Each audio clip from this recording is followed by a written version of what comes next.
I studied Judaism for a while and practiced that for a while. Visited the synagogue, but that didn't feel right for me. So I said, well, there's one more monotheistic religion, Islam. Let me study that. So I went to the mosque. I went to a introduction to Islam class they had at the mosque, and it's sort of interesting. My parents separated when I was very young, and my mom married when I was 1, and her husband adopted me. So as far as I know, he was my father. I actually met my biological father later, and he's Muslim. And he entered my life about the time that I was searching. So he sent me my first Quran, and I asked him a lot of questions as well. I knew Islam was the truth. It was very logical for me. And the fact that the Quran, there's only one author. It hasn't changed. It's always been in Arabic. And that was important for me. And it hasn't changed. I joined a lot of groups and I asked questions there.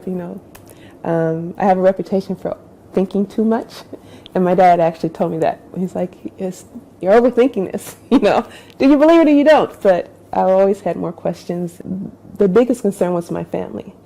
As I said, my family is very religious, and I grew up in the church, and it actually did happen. My mother still struggles with it because she sees it as though I rejected her and adopted the religion of my father, who didn't raise me, who wasn't there for me, and she feels like, you're following him. He didn't raise you, he didn't do anything for you, and I'm the one who raised you, and you're rejecting my religion type of thing. Because I was very religious, so most of my friends were as well. So for me to not accept Jesus as God or the Son of God, that was not something that they were willing to entertain someone like that as a friend. So I lost all my friends pretty much. Well, I have a whole new batch of friends, of course.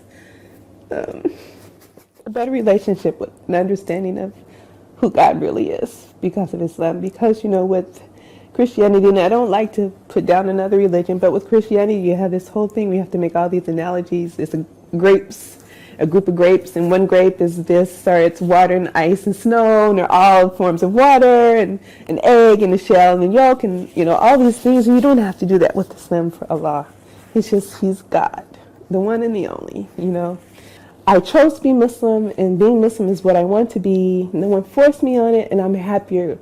I said, for you, you have all these things with Jesus and God, and, if Jesus was God and Jesus died, so you're saying God died? I don't have that with being Muslim. The God I believe in has no beginning, no end. He doesn't die. He's always been there, and he's always in control. And that works better for me.